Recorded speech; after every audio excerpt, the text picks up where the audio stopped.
ఈరోజే రమా ఏకాదశి, పైగా శుక్రవారంతో కలిసి వచ్చింది. ఎంతో పవిత్రమైన విశేషమైన రోజు ఇది. ఆశ్వయుజ బహుళ ఏకాదశిని రమా ఏకాదశి అని పిలుస్తారు. బ్రహ్మ పురాణంలో ఈ రోజు గురించి శ్రీకృష్ణ భగవానుడు చెప్పిన ఒక ఆసక్తికరమైన కథ ఉంది. ఈ కథను విన్నంతనే జన్మల పాపాలు తొలగి కోటి జన్మల పుణ్యం వస్తుంది. కష్టాలు బాధలు తొలగి ఇక మీ ఇంట్లో అన్నీ శుభాలే కలుగుతాయి. మరి విన్నంతనే దరిద్రం మొత్తం తొలగిపోయే బ్రహ్మ పురాణంలోని ఆ కథ ఏంటో ఇప్పుడు ఈ వీడియోలో తెలుసుకుందాం. ఏకాదశి వ్రతం నామ సర్వకామ ఫలప్రదం, కర్తవ్యం సర్వదా విప్రైర్ విష్ణు ప్రీణన కారణం. రమా ఏకాదశి మహత్యాన్ని శ్రీకృష్ణ ధర్మరాజ సంవాద రూపంలో బ్రహ్మ వైవత్ర పురాణంలో వర్ణించబడింది.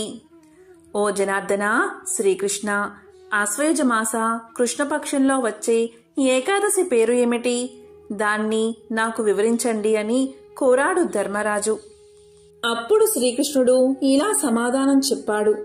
ఓ రాజసింహమా, ధర్మరాజా, ఈ ఏకాదశి పేరే రమా ఏకాదశి. రమా ఏకాదశి సమస్త పాపాలను హరిస్తుంది. ఇప్పుడు ఆ పవిత్ర ఏకాదశి గురించి చెబుతాను విను అంటూ ఇలా చెప్పసాగాడు. చాలా కాలం కిందట ముచుకుందుడు అనే ప్రఖ్యాత రాజు ఉండేవాడు. అతను తూర్పు దేశానికి అధిపతి అయిన దేవేంద్రుడితో స్నేహం చేశాడు. అలాగే దక్షిణ దిక్కుకు అధిపతి అయిన యముడితోనూ, పశ్చిమ దిక్కుకు అధిపతి అయిన వరుడితోనూ, ఉత్తర దిక్కుకు అధిపతి అయిన శివభక్తుడైన కుబేరుడితో కూడా స్నేహం ఉంది అతనికి. లంకా నగరానికి ప్రభువైన రామభక్తుడైన విభీషణితో కూడా అతనికి స్నేహం ఉంది. ఈ ముచుకిందుడు కూడా గొప్ప విష్ణు భక్తుడే, సత్య ప్రతిజ్ఞ కలవాడు. ఇతను తన రాజ్యంలోని ప్రజలను కన్న బిడ్డల్లా చూసుకునేవాడు. చక్కగా రాజ్యాన్ని పరిపాలిస్తున్నాడు. నదులలో శ్రేష్టమైన చంద్రభాగ అనే నది ఈ మహారాజుకి కుమార్తెగా పుట్టింది. పెరిగి పెద్దదయింది. యుక్త వయసు రాగానే ఆమెకు చంద్రసేనుడి తనయుడైన శోభనుడితో పరిణయం చేశాడు మహారాజు. ఒకసారి శోభనుడు ఏకాదశి రోజు తన మామగారింటికి వచ్చాడు. అది చూసిన చంద్రభాగ ఎంతో కలవరపడి తనలో తాను ఇలా అనుకుంది. ఓ దేవా, ఇప్పుడేమి చెయ్యను? నా భర్త దుర్బలుడు, ఆకలిని తట్టుకోలేడు. నా తండ్రి మరీ కఠినుడు. ఏకాదశి ముందు రోజు నా తండ్రి ఒక సేవకుణ్ణి పంపి ఎవ్వరూ ఏకాదశి రోజున అన్నం తినవద్దని చాటింపు కూడా వేయిస్తాడు అని అనుకోసాగింది. ఈ ఆచారం గురించి విన్న శోభనుడు తన భార్యతో ఇలా పలుకుతాడు. ఓ ప్రియపత్ని, ఇప్పుడు నన్నేం చెయ్యమంటావు? నా ప్రాణం రక్షించబడ్డానికి, అలాగే రాజాజ్ఞ ఉల్లంఘించకుండా ఉండడానికి ఏం చెయ్యాలో చెప్పు అని అడుగుతాడు. అప్పుడు చంద్రభాగ ఇలా పలుకుతుంది. స్వామి, మనుషుల మాట అటుంచండి. నా తండ్రి రాజ్యంలో ఏనుగులు, గుర్రాలు, ఇతర జంతువులకు కూడా ఈరోజు ఆహారం ఉండదు. కనుక ప్రభు, ఇక మనుషులు ఎలా తినగలుగుతారు? ఒకవేళ తప్పకుండా తినవలసి వస్తే మీరు మీ ఇంటికి వెళ్ళవలసి వస్తుంది. ఇది మీరు ఆలోచించి ఏదో ఒక నిర్ణయం తీసుకోండి అని పలికింది చంద్రభాగ. భార్య మాటలు విన్న శోభనుడు ఆమెతో ఇలా అంటాడు.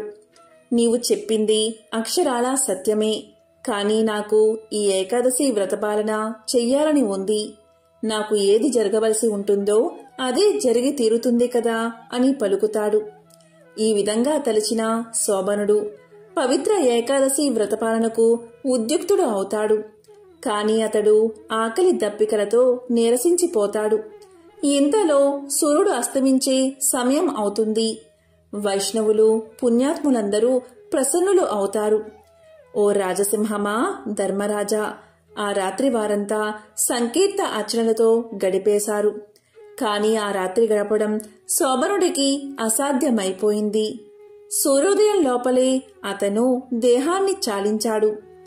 ముచుకుందుడు శోభనుడికి చందనపు కట్టెలతో చితిపేర్చి దహన సంస్కారాలు చేశాడు. ముచుకుందుడి ఆజ్ఞపై చంద్రభాగ సతీ సగమనాన్ని మానుకుంది. భర్తకు అంత్యక్రియలు జరిగిన తర్వాత ఆమె తండ్రి ఇంట్లోనే నివసించసాగింది. రాజా, ఇంతలో రమా ఏకాదశి వ్రత పాలన ప్రభావంగా శోభనుడు దేవపురము అనే రాజ్యానికి రాజుగా జన్మించాడు. అది మందర పర్వతంపై ఉన్నది. రత్న ఖచ్చితమైన బంగారు స్తంభాలు కలిగి ఉంది. మణి ఖచ్చితమగు గోడలు కలిగినదై ఐశ్వర్యయుత ప్రసాదంలో అతను నివసించసాగాడు. మణిమయమైన బంగారు కిరీటాన్ని ధరించిన అతనికి తెల్లని ఛత్రం పట్టబడి ఉండేది. కర్ణ కుండలాలతో, కంఠాభరణాలతో, బంగారు భుజకీర్తులతో, కంకణాలతో అలంకృతుడై అతడు రాజ్యసింహాసమున కూర్చుని ఉండేవాడు. గంధర్వులచే, అప్సరసలచే సేవించబడుతూ అతను స్వర్గరాజు ఇంద్రుడి వలె గోచరించేవాడు. ఒకరోజు ముచుకుందపుర నివాసి అయిన సోమశర్మ అనే బ్రాహ్మణుడు శోభనుడి రాజ్యానికి తీర్థయాత్రలు చేస్తూ వచ్చాడు. శోభనుడు ముచుకుందుని అల్లుడని భావించి ఆ బ్రాహ్మణుడు అతని వద్దకు చేరాడు. బ్రాహ్మణుణ్ణి చూడగానే రాజు లేచి నిలబడి చేతులు జోడించి నమస్కారం చేశాడు. తరువాత అతడు బ్రాహ్మణుణ్ణి కుశలం అడిగాడు. తరువాత ముచుకుందుడు తన భార్య చంద్రబాగ, ముచుకుందపుర జనుల గురించి క్షేమ సమాచారాలు అడిగి తెలుసుకున్నాడు. అప్పుడు బ్రాహ్మణుడు అందరి క్షేమ సమాచారాలు తెలియచేశాడు. అక్కడ ప్రతి ఒక్కరూ సుఖ సంతోషాలతో జీవిస్తున్నారని తెలిపాడు బ్రాహ్మణుడు. బ్రాహ్మణుడు ఇలా చెప్పాడు: మీ మామగారైన ముచుకుందుడు తన రాజభవనంలో క్షేమంగా ఉన్నాడు. నీ భార్య చంద్రబాగా కూడా క్షేమంగానే ఉన్నది. నగరంలో అందరూ సుఖంగానే ఉన్నారు అని సమాధానం చెప్పాడు. తరువాత బ్రాహ్మణుడు అతనితో ఇలా అంటాడు: రాజా, ఇంతటి సుందరమైన నగరాన్ని ఇంతకు ముందు నేనెన్నడూ చూడలేదు. నీకు ఈ రాజ్యం ఎలా లభించిందో చెప్పవలసింది అని అడిగాడు. అప్పుడు శోభనుడు సోమశర్మతో ఇలా అన్నాడు: ఓ బ్రాహ్మణ శ్రేష్ఠుడా, ఆశ్వేజ మాసంలో కృష్ణపక్షంలో రమ అనే పేరుగల ఏకాదశి వచ్చింది. ఆ ఏకాదశి నాడు నేను ఉపవాస వ్రతాన్ని ఆచరించాను. ఆ కారణంగా నాకు నిలకడలేని శాశ్వతం కాని ఈ పురం లభించింది. ఈ నగరము నాకు శాశ్వతంగా ఉండే విధానాన్ని నీవు ఏర్పాటు చెయ్యి అని అన్నాడు. అదంతా విన్న సోమశర్మ శోభనుడితో ఇలా అంటాడు: ఇంద్ర వైభవాలను తలదన్నేలా ఉన్న ఈ నగరం ఎందుకు నిలకడలేనిది? దీనిని నేను ఏ విధంగా అయినా నిలకడగా ఉండేటట్లు చేస్తాను. నీవు దానికి సంబంధించిన వివరాలు చెప్తే నా శ్రాయశక్తులా ప్రయత్నం చేస్తాను అని శోభనుడితో చెప్పాడు బ్రాహ్మణుడు. అది విన్న శోభనుడు, బ్రాహ్మణోత్తమా, ఆ రోజు ఏకాదశి వ్రతాన్ని నేను బలవంతంగా ఏడుస్తూ చేశాను. కనుక ఈ ఇంద్ర వైభవం శాశ్వతంగా ఉండదని, కొంతకాలం తర్వాత మారిపోతుందని భయపడుతున్నాను. లేకపోతే దీనిని స్థిరంగా ఉండేటట్లు ఎలా చెయ్యాలో చెప్తాను. నీవు తిరిగి ఇంటికి వెళ్తావు కదా, అక్కడ మహారాజు ముచుకుందుడి కుమార్తె అయిన చంద్రబాగాదేవిని దర్శించుకుని ఈ విషయమంతా ఆమె చెవిలో చెప్పు. ఆమెను ఇక్కడకు తీసుకురా, అప్పుడు ఇది స్థిరంగా ఉంటుంది. ఈ కాస్త ఉపకారం చెయ్యవయ్యా అని ప్రార్థించాడు. ఇక శోభనుడి మాటలు విన్న వెంటనే అతని దగ్గర సెలవు తీసుకుని ఇంటికి చేరుకున్నాడు బ్రాహ్మణుడు. వెంటనే చంద్రబాగాదేవిని దర్శించుకుని తాను చూసిన విన్న విషయమంతా ఆమెకు చెప్పాడు. ఇక చంద్రబాగాదేవి సోమశర్మ చెప్పిన విషయాలను విని ఆశ్చర్యపోయింది. ఓ బ్రాహ్మణ శ్రేష్ఠుడా, నీవు నిజంగా ప్రత్యక్షంగా చూసావా, లేకపోతే కలగని నాతో చెప్తున్నావా? నాకు ఖచ్చితంగా చెప్పు అని అడుగుతుంది. అప్పుడు సోమశర్మ చంద్రబాగాదేవితో ఇలా పలుకుతాడు: చూడు తల్లి, నీవు నాకు కుమార్తెతో సమానం.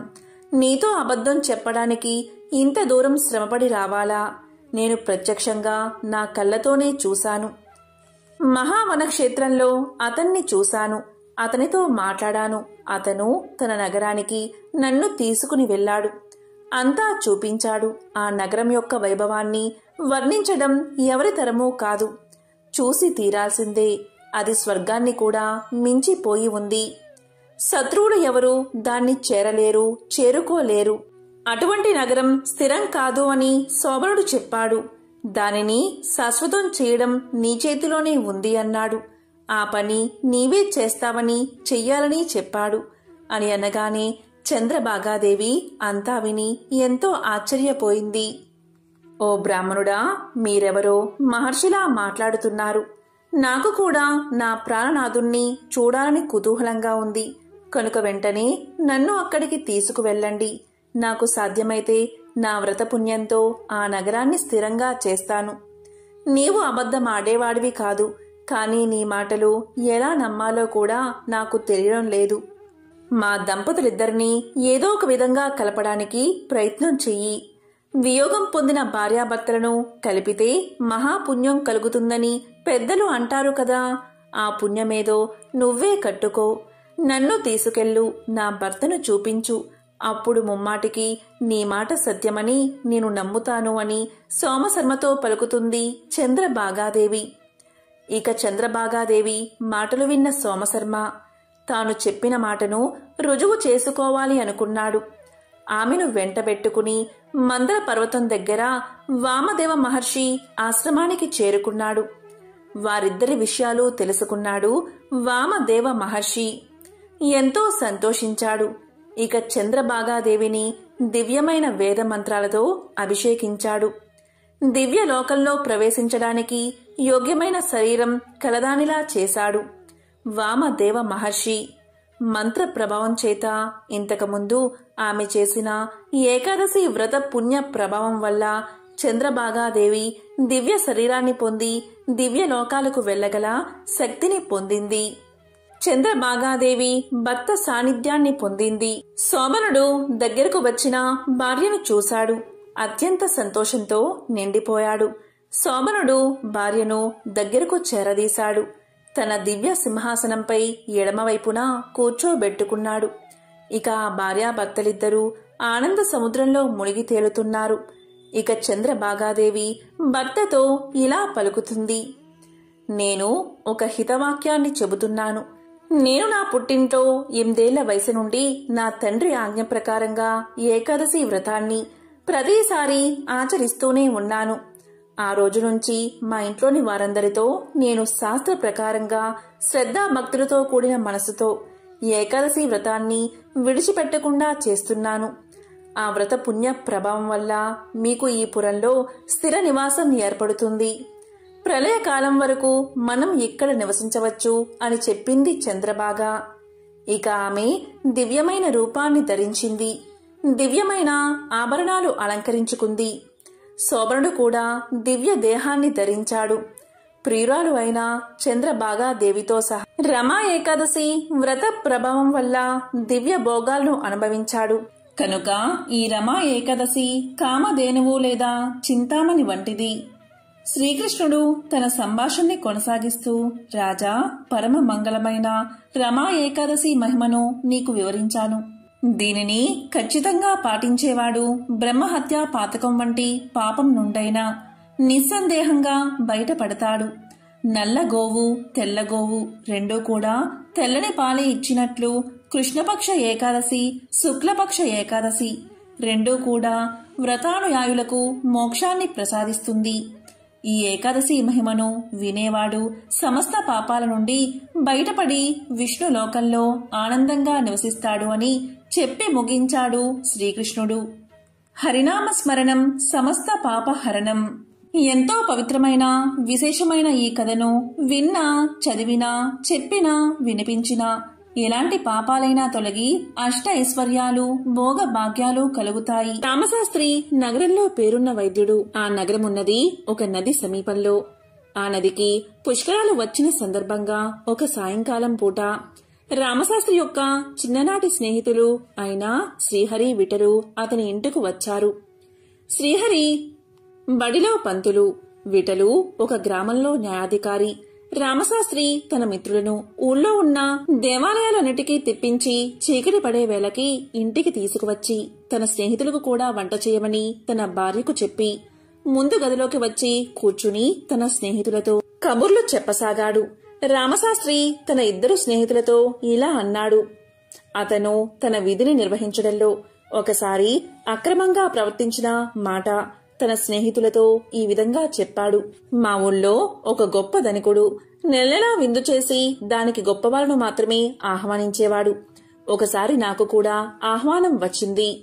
ఊళ్ళోని గొప్పవాళ్ళ చిట్టాలో నా పేరు కూడా దక్కింది కదా అని ఊరి పెద్దలను పరిచయం చేసుకుని నేను కూడా నా వృత్తిలో బాగా పైకి రావచ్చని ఎంతో సంతోషించాను. నాకు ఉన్నంతలో మంచి బట్టలు కట్టుకుని విందుకు బయలుదేరబోతూ ఉండగా ఒక పెద్దావిడ ఎంతో గోలగా ఏడుస్తూ నా కాళ్ల మీద పడి నా మొగుడి ప్రాణం నువ్వే కాపాడాలి బాబూ అని నన్ను వేడుకుంది. నేనేమో ఈ పేదరాలి మొగుడికి వైద్యం చేస్తే నాకు లాభం ఉండదు అని తలిచి నేను తొందరగా పని మీద వెళ్తున్నాను అని చెప్పి వెళ్లిపోయాను. అయితే ఏదో అవాంతరం వచ్చి ఆ రోజు ఆ విందు వాయిదా పడింది. వెంటనే నేను ఇంటికి తిరిగి వచ్చి ఆ పేదరాలి ఇల్లు కనుక్కుని వెళ్లేసరికి అంతా మించిపోయింది. సమయానికి చికిత్స జరగక ఆమె భర్త చనిపోయాడు. ఈ ఒక్క సందర్భంలో తప్పితే నేను నా విధి నిర్వహణలో ఎప్పుడూ పొరపాటు చేయలేదు అన్నాడు రామశాస్త్రి. ఇక బడిపంతులు అయిన శ్రీహరి తన స్నేహితులతో ఇలా చెప్పాడు. నీలాగే నేను కూడా ఒకసారి నా ధర్మాన్ని అతిక్రమించాను. దాని గురించి చెప్తాను వినండి అని ఇలా చెప్పసాగాడు. నేను పనిచేసే జమీందారుగారి బడిలో జమీందారుగారి అబ్బాయి చదువుకునేవాడు. అది కూడా తమ బడే కనుక చదువు విషయంలో అశ్రద్ధ చేస్తూ కూడా విద్యార్థుల్లో మొదటివాడుగా ఉండేవాడు. ఆ బడిలో ఒక రైతు కొడుకు చేరాడు. వాడు చాలా చురుకైనవాడు. ప్రతి విషయంలో వాడు జమీందారుగారి అబ్బాయిని మించి ఉండేవాడు. అందుచేత జమీందారుగారి అబ్బాయి ఆ రైతు కొడుకును బడి నుంచి పంపేయమని నన్ను కోరాడు. వాడు చెప్పినట్లు చేయకపోతే నా ఉద్యోగం ఎక్కడ ఊడిపోతుందో అని నేను ఆ రైతు కొడుకును చెప్పని పాఠశాలలో ప్రశ్నలు వేసి ఆ పాఠాలు ఇంకా చెప్పలేదు అన్నందుకు వాడి మీద ఎంతో ఎత్తున లేచి వాడిని ఒకనాడు బడి నుంచి వెళ్లగొట్టాను. రైతుకు తన కొడుకుకు జరిగిన అన్యాయం గురించి తెలుసు. అయినా అతను మెదలకుండా ఊరుకున్నాడు. ఆ విధంగా చదువుకుని పైకి రావాల్సిన రైతు కొడుకు తండ్రితో పాటు పొలం పనులు చేసుకోవాల్సి వచ్చింది అని తెలియచేశాడు రెండవ స్నేహితుడు. ఇక మూడవ స్నేహితుడు అయినా న్యాయాధికారి ఇలా చెప్పసాగాడు.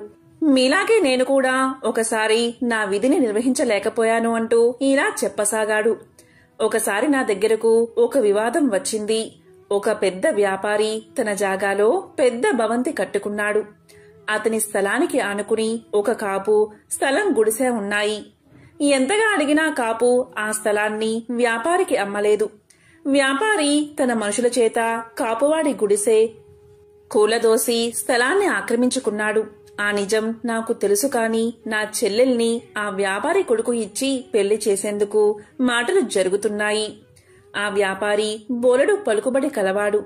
అందుచేత నేను ఆ వ్యాపారికి అనుకూలంగా తీర్పు చెప్పాను. ఇదొక్కటే నేను నా వృత్తిలో చేసిన అక్రమం అన్నాడు విఠలు. మొత్తం మీద మనమంతా మన విధులను సక్రమంగా నెరవేరుస్తున్నట్లే. ఇక భోజనాలకి లేద్దాము అంటూ రామశాస్త్రి వంటింట్లో అడుగుపెట్టి నిర్గాంతపోయాడు. అతని భార్య వంట చేసే ప్రయత్నంలో లేదు. తలుపు పక్కనే కూర్చుని ముందు గదిలో జరిగిన సంభాషణలు వింటుంది. ఇదేమిటి ఇలా కూర్చున్నావు, వంట చెయ్యలేదా అని రామశాస్త్రి అడిగాడు. అప్పుడు ఆమె లేదు, ఈ పూటకు నాకు ఒళ్ళు నొప్పులుగా ఉన్నది అని పలికింది. ఆ మాటకు రామశాస్త్రికి ఒళ్ళు మండిపోయింది. ఈ సమయానికి పూటకూళ్లు కట్టేసి ఉంటారు. రాకరాక వచ్చిన నా స్నేహితులు పస్తున పడుకోవాలా? నాకు కూడా ఎంతో ఆకలిగా ఉంది. ఆ కోపంతోనూ ఆకలితోనూ అతను తన భార్య మీద చేయి చేసుకోబోయాడు. వెంటనే అతని భార్య ఇలా పలికింది. ఆగండి, నేను ఒక్కసారి నా విధిని నిర్వర్తించినందుకే నన్ను కొట్టవచ్చారు. ఏమైపోయిందని ఒక్క పూట తిండి లేకపోతే ఎవరూ చచ్చిపోరు. వైద్యుడు తన విధి నిర్వహించకపోతే ప్రాణం పోతుంది. గురువు విద్యార్థి పట్ల అక్రమంగా ప్రవర్తిస్తే వారి జీవితమే నాశనం అయిపోతుంది. న్యాయాధికారి అక్రమంగా ప్రవర్తిస్తే ఒక మనిషి అనవసరంగా శిక్షకు గురవుతాడు. ఈ వృత్తులను చేసేవాళ్లు ఒకసారి తమ విధి నిర్వహణలో పొరపాటు చేసినా క్షమించరాదు. అలాంటి వాళ్లు ద్రోహం చేసినట్లే లెక్క. అసలు ముందు మీ ముగ్గురు ఈ విషయం తెలుసుకోండి. మీరు బయటకు వెళ్లినప్పుడు వంట చేసేశాను, కాళ్ళు కడుక్కుని రండి, వడ్డిస్తాను అంది రామశాస్త్రి భార్య. ఆమె అన్న మాటలకు ఆ ముగ్గురు సిగ్గుతో తలదించుకున్నారు. కాబట్టి ఎంతో పవిత్రమైన ఈ రోజు ఈ కథను విన్నా, చెప్పినా, చదివినా సకల శుభాలు కలుగుతాయి. జన్మల దోషాలు తొలగి కోటి జన్మల పుణ్యం వస్తుంది. మోక్షాన్ని ప్రసాదించే గజేంద్ర మోక్షం కథను ఒక్కసారైనా వింటే చాలు. జన్మల పాపాలు తొలగి మోక్షం కలుగుతుంది. శ్రీ మహావిష్ణువు యొక్క సంపూర్ణ అనుగ్రహం కలుగుతుంది. మరి ఆ కథ ఏంటో ఇప్పుడు ఈ వీడియోలో తెలుసుకుందాం. భాగవతంలో గజేంద్ర మోక్షం కథ వివరించబడి ఉంది. ఒకసారి శుక్ర మహర్షి శ్రీ మహావిష్ణువు గజేంద్రుణ్ణి కాపాడడం కోసం భూలోకానికి వచ్చాడని పరీక్షిత్ మహారాజుకు తెలియచేశాడు. అప్పుడు పరీక్షిత్ మహారాజు గజేంద్రుడి కథను వివరించమని శుక్ర మహర్షిని వేడుకున్నాడు. మరి ఆ కథ ఏంటో ఇప్పుడు ఈ వీడియోలో తెలుసుకుందాం. క్షీరసాగర మధ్యంలో త్రికూటమనే పర్వతముంది. ఆ పర్వతానికి 3 శిఖరాలు ఉన్నాయి. ఒక శిఖరం బంగారంతో, ఇంకో శిఖరం ఇనుముతో, మరొకటి వెండితో అలరారుతూ ఉండేవి. ఆ కొండల మీద రకరకాలైన గగనచారులు, కిన్నెరలు విహరిస్తూ ఉండేవారు. ఆ పర్వతం మీద ఉన్న అడవులలో అడవి దున్నలు, ఖడ్గ మృగాలు, ఎలుగుబంట్లు మొదలైన క్రూర మృగాలతో పాటు ఏనుగులు కూడా ఉండేవి. ఆ ఏనుగులు గుంపులు గుంపులుగా తిరుగుతూ విహరిస్తూ ఉండేవి. ఒకరోజు ఆ గుంపులు ఆహారం కోసం దాహ బాధతో తిరుగుతూ సరోవరానికి చేరుతూ ఉన్నప్పుడు ఒక ఏనుగుల గుంపు చీలిపోయింది. అందులోని ఆడ ఏనుగులు గజరాజును అనుసరించి ఇంకో సరోవరాన్ని చేరుకున్నాయి. అలా ఏనుగులు చేరుకున్న ఆ సరోవరం అతి విశాలమైనది. ఆ సరోవరం నిండా వికసించిన కలువలు, తామరలు, ఇంకెన్నో జలచరాలు నివసిస్తూ ఉన్నాయి. వాటిలో కొన్ని మొసళ్లు కూడా ఉన్నట్లు ఏనుగులకు తెలియదు. ఆడ ఏనుగులు దాహ బాధ తీర్చుకుని జలక్రీడలు జరిపి బయటకు వచ్చిన తరువాత గజరాజు కూడా సరోవరంలోకి ప్రవేశించి నీళ్లు తాగి తొండం నిండా నీరు నింపి గగనమీదిలోకి చిమ్ముతున్నాడు. ఆ విధంగా నీటిని చిమ్ముతూ ఉంటే సరోవరంలోని కర్కాటక మీనాలు రోదసిలోని మీన కర్కాటకాలను చేరినట్లు కనిపించింది. ఇలా ఆ గజరాజు జలక్రీడ జరుపుతూ ఉన్న సమయంలో ఆ చెరువులో ఉన్న ఒక ముసలి ఆ గజరాజు యొక్క కాలును పట్టుకుంది. పట్టు విడిపించుకుని తొండంతో దెబ్బ తీయాలని ఆ ఏనుగు చూసింది. వెంటనే ఆ ముసలి ఏనుగు యొక్క ముందు కాళ్ళు పట్టుకుంది. ఆ ఏనుగు తన దంతాలతో ముసలిని కుమ్మి విడిచింది.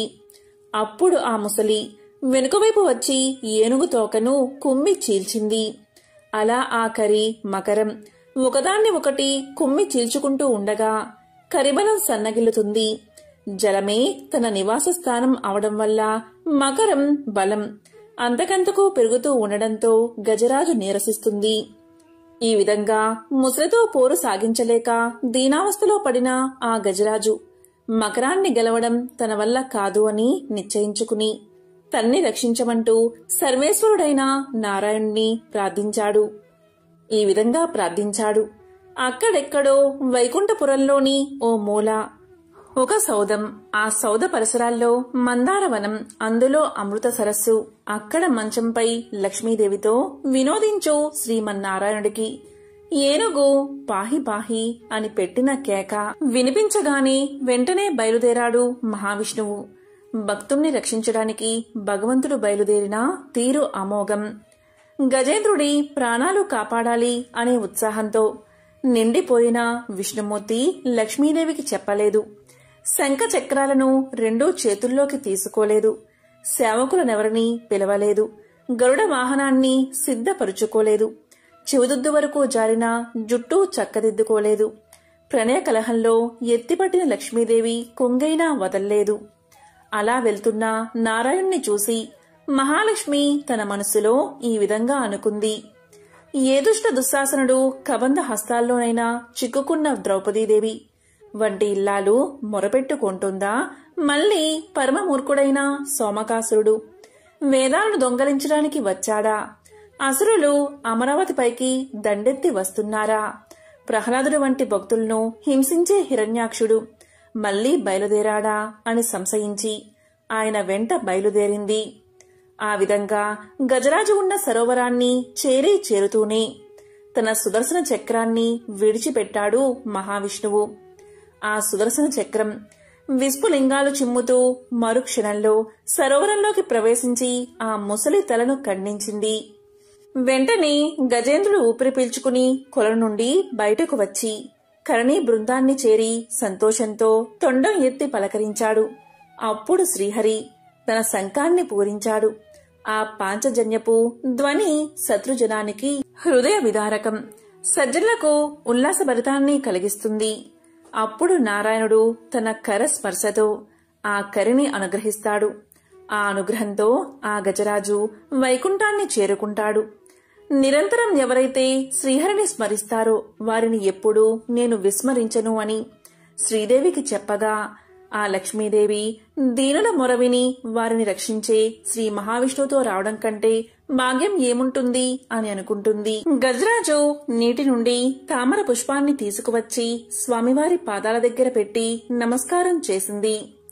ముసలి చనిపోయినప్పుడు అందులో నుండి ఒక గంధర్వుడు వచ్చి గంధర్వ లోకానికి వెళ్లిపోయాడు. ఇలా కథ వింటూనే పరీక్షితుడు శుక్ర మహర్షితో ఇంతటి పుణ్యం ఆ గజరాజుకు ఎలా వచ్చిందో చెప్పమని అడగగా, అప్పుడు శుక్ర మహర్షి ఇలా చెప్పసాగాడు. ఒకప్పుడు ద్రవిడ దేశాన్ని పరిపాలించే రాజు ఉండేవాడు. అతను అష్టాక్షరి మంత్రోపదేశాన్ని పొంది ఒక పర్వత శిఖరానికి చేరుకుని అక్కడ అష్టాక్షరి మంత్రం ఉపాసన చేద్దామని భావించి అక్కడే మంత్రజపం చేస్తూ ఉండగా అక్కడికి అగస్త్య మహర్షి వచ్చాడు. అయితే మంత్రజపం చేస్తున్నానని మహర్షి వచ్చినా లేవకపోవడంతో ఆగ్రహించిన అగస్త్యుడు నువ్వు ఏనుగు యోనియందు జన్మిస్తావు అని అతన్ని శపించాడు.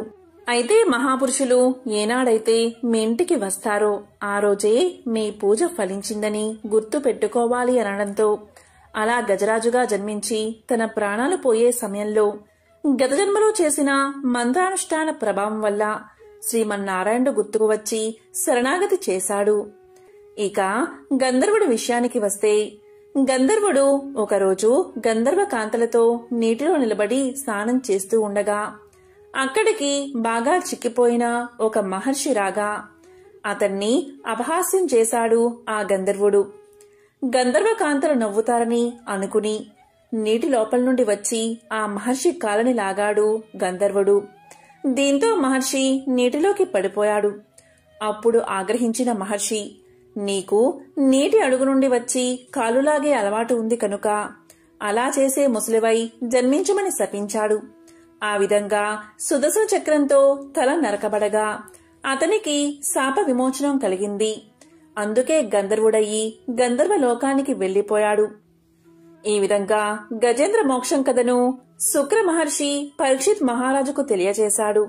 ఈ విధంగా భాగవతంలో చెప్పిన కథలన్నీ ఒక ఎత్తు అయితే గజేంద్ర మోక్షం ఒక ఎత్తు. ఎవరైతే ఈ గజేంద్ర మోక్షం కథని శ్రద్ధగా వింటారో వారి పాపాలన్నీ పరిహరించబడతాయి. ఐశ్వర్యం కలిసి వచ్చి దరిద్రం తొలగిపోతుంది. గ్రహదోషాల వల్ల కలిగే పీడలు తొలగిపోతాయి. ముఖ్యంగా ఈ ఏకాదశి ఉపవాసం రోజున విష్ణుమూర్తికి పాయసాన్ని సమర్పించాలి. ఇందులో తులసి ఆకులు వేయాలి. దీంతో శ్రీ మహావిష్ణువు ప్రసన్నుడై కోరికలు తీరుస్తాడు. ఏకాదశి రోజున తులసి ఆకులు కొయ్యకూడదు. ఒకరోజు ముందే తులసి ఆకులు కోసి స్వామివారి కోసం పెట్టుకోవచ్చు. పంచామృతం విష్ణువుకు మహాప్రీతికరమైనది. ఏకాదశి రోజు శ్రీ మహావిష్ణువుకు పంచామృతంతో అభిషేకం చెయ్యాలి. పంచామృతాన్ని ప్రసాదం రూపంలో తీసుకోవాలి. దీనివల్ల విష్ణువు యొక్క సంపూర్ణ అనుగ్రహం కలుగుతుంది. ఇలా చేస్తే ఐశ్వర్యం, ఆహారం పెరగడంతో కోరికలు కూడా నెరవేరతాయి. ఏకాదశి రోజు ఉపవాసం ఉండలేని వారు, కుదరని వారు కొన్ని నియమాలు పాటిస్తే జీవితంలో అనేక సమస్యల నుంచి మిమ్మల్ని రక్షిస్తుంది. అవి ఏంటి అంటే, ఈ ఏకాదశి రోజు ఎవరూ అబద్ధాలు చెప్పకూడదు. ఎవరి గురించి చెడుగా మాట్లాడకూడదు. ఈ రోజు మీ మనసులో ఎలాంటి చెడు మరియు ప్రతికూల ఆలోచనలు రానివ్వకూడదు. ఇలా చేస్తే కఠిన ఉపవాసం, పూజలు చేసినా కూడా పూర్తి ఫలితం మీకు లభించదు. ఈ ఏకాదశి రోజు ఉపవాసం ఉండలేని వారు కూడా సాత్విక ఆహారాన్ని మాత్రమే తీసుకోవాలి. ఈ ఏకాదశి రోజు అన్నం తినడం నిషేధం. ఈ ఏకాదశికి ఒకరోజు ముందు నుంచి బ్రహ్మచర్యాన్ని పాటించాలి. అదేవిధంగా చాప వేసుకుని నేలపై పడుకోవాలి. ఇక ఈ ఏకాదశి రోజు ఉపవాసముండి రాత్రి జాగరణ చేసి విష్ణు కథలు వినాలి. ఇక ద్వాదశి రోజు ద్వాదశి గడియల్లో పారణ చేయడంతో ఏకాదశి వ్రతం ముగుస్తుంది. ఎంతో పవిత్రమైన ఈ కథను విన్నా, చదివినా, చెప్పినా, వినిపించినా 1000 గోవులను దానం చేసిన మహాపుణ్యాన్ని కలిగిస్తుంది. జన్మల పాపాలు తొలగి 1,000,000 జన్మల పుణ్యం కలుగుతుంది. సకల శుభాలు కలుగుతాయి. ఎంతో పవిత్రమైన విశేషమైన ఈ కథను విన్నా, చదివినా, చెప్పినా, వినిపించినా జన్మల పాపాలు తొలగి 1,000,000 జన్మల పుణ్యం వస్తుంది. సకల శుభాలు కలుగుతాయి. ఓం నమో నారాయణాయ. ఓం నమః శివాయ. ఓం శ్రీ మహాలక్ష్మియే నమః.